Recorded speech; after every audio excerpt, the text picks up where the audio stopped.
Welcome back to the Angry Man Podcast with Jason and Greg. So, Jay, some development last night, which was interesting, an interaction between Devin Haney and Oscar De La Hoya. And so I think Oscar is somewhat tired of some of the statements that he's seeing from Devin Haney on social media and decided he was going to respond. Oscar is known for getting into little beasts with with some of the fighters. And I think, that's something that I've noticed with both he and Floyd Mayweather, that they get into beef with some of their fighters and other fighters as well. And I think it's partially due to the fact that they used to be fighters and they have that competitive edge in them, or that competitive edge to them, rather. And they seem to go back and forth with fighters on social media. But Jay, I did want to pull this up very quickly so that the people can hear exactly what Oscar De La Hoya had to say, and then we can come and react to it. But that Oscar De La Hoya, man, he's a very, very, very interesting guy, to say the least. So let me pull this up very quickly so people can hear at least the audio. Here we go. Now, Devin Haney. Let's talk about Devin Haney now. Devin Haney, you're pathetic. You're dancing around in the bowling alley because you got your decision reversed. Nobody's gonna forget about that beating you took. Oh, and let's not forget, you're accusing me of not paying you? Bro, you just do not sell. That's the bottom line. You can audit my company anytime you want. I pay every fighter, and I'm pretty sure you got that from Canelo when he started. So, bro, that 1 year layoff, that retirement, just enjoy it. Fuck you. Woo! Wow. De La Hoya went hard there, man. He wasn't playing, so he said that 1 year retirement, enjoy it. Here's what I'm gonna say about this, bro. I think what De La Hoya is doing is I think some of that is true. I think he really does feel like that to some extent. But making the comment that he doesn't sell is what's interesting, right? Because we've had people on this channel, people in the comment section saying that fight did 1.5 million. We said specifically that it hadn't. On the Discord, I actually mentioned for those of you who are members on the Discord, I actually put a number in there that I had heard. And it's interesting because I believe that Steve Kim, who actually confirmed the number that I had put in the Discord, I think that was like at least 2 or 3 weeks ago. So now Oscar's coming out and saying you don't sell. And when I said that Ryan Garcia made the statement on Twitter saying that those numbers can't be real, I said what he believes, or what he's saying, is the numbers that they are providing them, that their pay is going to be based off of, he just cannot believe those numbers. I said that. People didn't want to go back and check the records. That's exactly what I said. And so it's clear that fight didn't do anywhere near what people had expected it to do, and it did far less than that. I'm not going to throw any numbers out there. I'll let you guys go search for Steve Kim, but the number that I had was similar to that one. But I think this also could be a bit of promoting, Jay. And the reason why I say that is because he mentioned the whole fact that he's going to take a 1 year layoff or retirement or whatever and then come back. Well, he knows the reason why he's taking that 1 year off, and that is to get the opportunity next to fight Ryan Garcia. So maybe to some extent, De La Hoya is helping to sell a rematch with this fight as well. So, Jay, those are my thoughts on those comments. What are your thoughts? Yeah, it's just fun. I mean, not that I trust Oscar fully on everything and anything, but it's just kind of consistent what we've been said about that fight.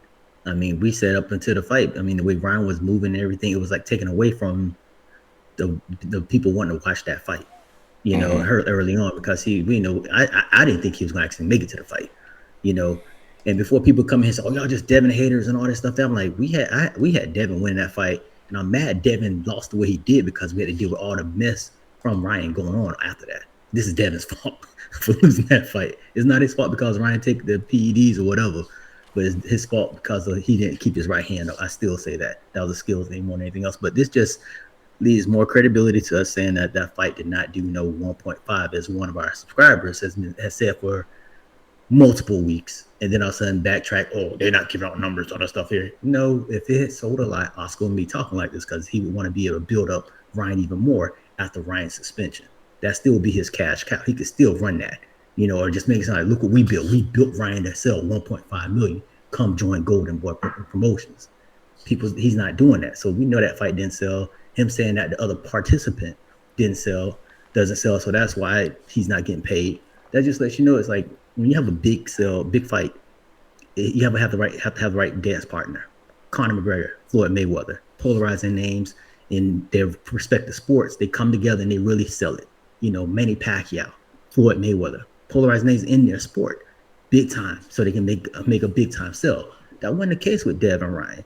And you wouldn't be crapping on Dev if you know that you can get a rematch, saying if he did sell. So all in all, that fight didn't sell no 1.5 million, 1.2 million, anything like that. It undersold because of the way Ryan was acting, and that's my opinion on that. Ryan helped kill the sales of that fight, and the fact that Dev is not a big name person like they try to make. He's not the face of boxing. It's not the Devin Haney era.